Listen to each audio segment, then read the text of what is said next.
द्रोणाचार्य को अपने किए का फल मिला था, क्योंकि उन्होंने भी तो निहत्थे अभिमन्यु का इसी प्रकार वध करवाया था।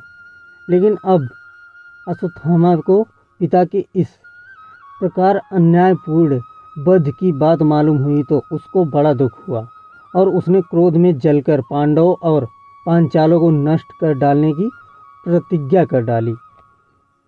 दुर्योधन ने उसे और भी इसके लिए उत्तेजित किया। अश्वत्थामा को युधिष्ठिर पर भी बड़ा क्रोध आ रहा था, क्योंकि वह उस व्यक्ति से कभी भी ऐसे झूठ की आशा नहीं करता था। उसने उसी क्षण अपनी भुजा उठाकर कहा, आज इस अन्याय के बदले पांडवों के 100 पृथ्वी पर पड़े मिलेंगे। मैं नारायणास्त्र का प्रयोग करूंगा, जिसे मेरे सिवा और कोई नहीं जानता। उसी के द्वारा मैं आज शत्रु के सारे गर्व को चूर करूंगा और उनको सदा के लिए इस पृथ्वी से मिटा दूंगा। दूसरे दिन अश्वत्थामा ने उसी नारायणास्त्र का प्रयोग कर दिया। पांडवों की सेना में उसके कारण हाहाकार मच उठा। असंख्य वीर योद्धा छत होकर पृथ्वी पर गिर पड़े। उस अस्त्र को रोकने की किसी में भी सामर्थ्य नहीं थी। इधर पांडवों के बीच द्रोणाचार्य की मृत्यु पर आपसी विवाद उठ खड़ा हुआ था। इस प्रकार अन्यायपूर्वक गुरु का मारा जाना अर्जुन और सात्यकी को अच्छा नहीं लगा। वे दोनों धृष्टद्युम्न को बुरा कहने लगे। गुरु की मृत्यु का उन्हें बड़ा शोक हुआ। यहाँ तक कि सात्यकी तो गदा तानकर धृष्टद्युम्न को मारने के लिए आगे बढ़ आया।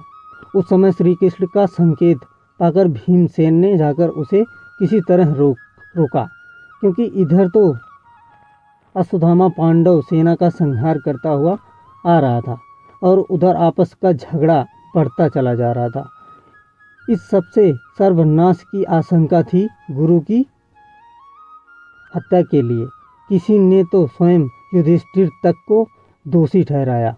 तब धर्मराज ने आवेश में आकर धृष्टद्युम्न से कहा, तुम पांचालों की सेना लेकर भाग जाओ। विष्णु अंधक आदि वंशों के यादवों के साथ सात्यकी चले जाएं। श्री कृष्ण अपनी रक्षा आप कर लेंगे, अन्यथा सैनिक युद्ध बंद कर दें। मैं भाइयों के साथ जलती आग में भस्म हो जाऊंगा। मैंने झूठ बोलकर आचार्य का वध करवाया है, इसी कारण तो अर्जुन मुझ पर रुष्ट है। इससे तो मैं अपनी जान देकर अर्जुन को सुखी करना चाहूँगा। भला आचार्य ने हमारे साथ क्या कम बुरा सलूक किया है। अनेक महारथियों ने अकेले अभिमन्यु को निहत्थे करके आचार्य के सामने ही मार डाला था। द्रौपदी की दुर्गति भी इन्हीं के सामने हुई थी। दुर्योधन के थक जाने पर आचार्य ने ही उसे अभेद्य कवच बांधकर हम लोगों पर आक्रमण करने भेजा था। जयद्रथ की रक्षा करने में उन्होंने क्या कुछ नहीं उठा रखा था। मेरी विजय के लिए प्रयत्न करने वाले सत्यजीत आदि पांचालों और उनके भाई बंधुओं के प्राण आचार्य ने ही ब्रह्मास्त्र चलाकर लिए थे।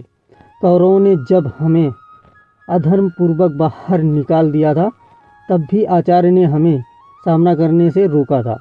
भला आचार्य ने हमारा कौन सा उपकार किया। युधिष्ठिर के आवेश को देखकर सभी योद्धा एक साथ थम से गए। ठीक ही कहा था धर्मराज ने, क्योंकि द्रोणाचार्य यद्यपि थे तो गुरु, लेकिन कुटिलता और क्रूरता उनमें भी थी। पक्षपात भी अनेक अंदर था। युधिष्ठिर के आवेश में समय बीतता रहा और अश्वत्थामा द्वारा छोड़ा हुआ नारायणास्त्र और भी अधिक प्रचंड होता गया। तब श्री कृष्ण ने सभी सैनिकों को युद्ध करने से रोककर कहा, वीरों, यह नारायणास्त्र अति प्रचंड है, इसका सामना कोई नहीं कर पाएगा। अतः तुम सभी शस्त्र अस्त्र रखकर अपने वाहनों से उतर पड़ो। पृथ्वी पर लेट जाने से तुम इस प्रचंड अस्त्र की मार से अपने आप को बचा सकोगे। यदि कोई वीरता का दंभ भरकर इस अस्त्र का सामना करने का प्रयत्न करेगा तो यह और भी अधिक प्रबल हो जाएगा। श्री कृष्ण की बात मानकर सभी योद्धा अपने अपने बाणों से उतरकर पृथ्वी पर लेट गए, लेकिन भीमसेन ने मस्तिष्क में श्री कृष्ण की बात नहीं बैठी। वह फिर भी अपनी वीरता बखानता हुआ बोला, मैं बाण चलाकर गदा मारकर इस अस्त्र को विफर कर दूंगा। भयभीत होने की कोई आवश्यकता नहीं है, आज मैं अपना पराक्रम दिखाऊंगा। उसने अर्जुन से भी गांडीव उठाने के लिए कहा, लेकिन अर्जुन ने कह दिया कि वह गौ, ब्राह्मण और नारायणास्त्र के विरुद्ध गांडीव का कभी प्रयोग नहीं करेगा। अर्जुन की बात सुनकर भीमसेन क्रुद्ध होकर अश्वत्थामा की ओर झपटा। उसने बाण वर्षा से अश्वत्थामा का रथ छिपा दिया, लेकिन इससे नारायणास्त्र और भी अधिक प्रचंड हो गया। उस समय अर्जुन और श्री कृष्ण ने आकर भीमसेन के हाथ से अस्त्र छीने और उसको रथ से उतार लिया। इसके पश्चात नारायणास्त्र शांत हुआ और इस तरह पांडवों का सर्वनाश होते होते बच गया।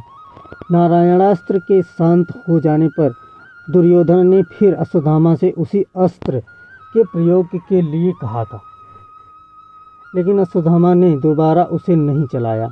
उसके बाद उसने पांडव सेना से भीषण युद्ध किया और उस बीच उसने अमोघ आग्नेयास्त्र का प्रयोग किया।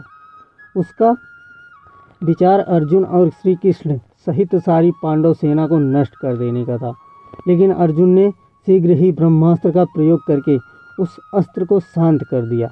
किंतु फिर भी क्षण भर में भी आग्नेयास्त्र पांडवों की एक अच्छी सेना को तो भस्म कर गया।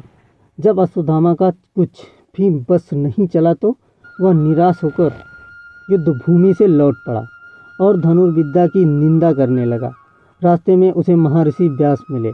उन्होंने उसे बहुत समझाया और कहा, नादान अर्जुन और श्री कृष्ण को मारने की सामर्थ्य किसमें है, जो तू व्यर्थ अपनी निष्फलता पर इतना खेद करता है।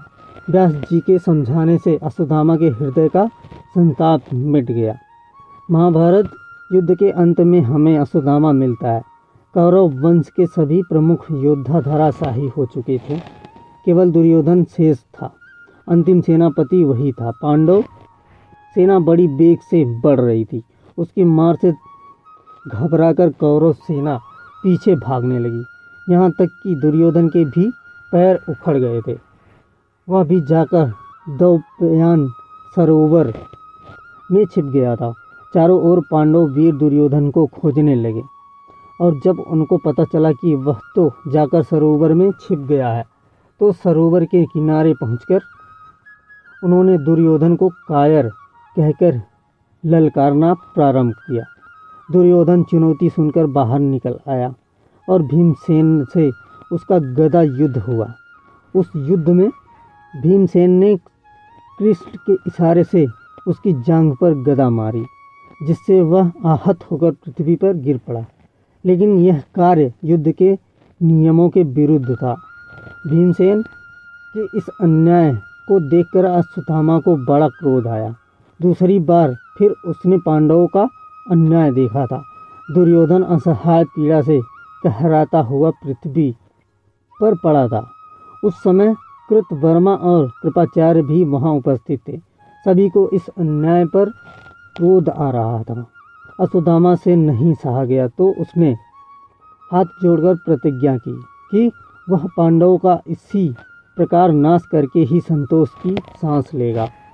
दुर्योधन ने अश्वत्थामा की प्रतिज्ञा सुनी तो उसे ऐसा लगा कि मानो अभी कौरव पक्ष में और जान बाकी थी। तुरंत ही उसने कृपाचार्य से कहकर अश्वत्थामा का सेनापति पद पर अभिषेक करा दिया। अश्वत्थामा ने इस उत्तरदायित्व को संभाल तो लिया, लेकिन अब सेना भी तो नहीं बची थी, इसलिए अपना वचन पूरा करने के लिए उसे अपनी शक्ति का ही भरोसा था।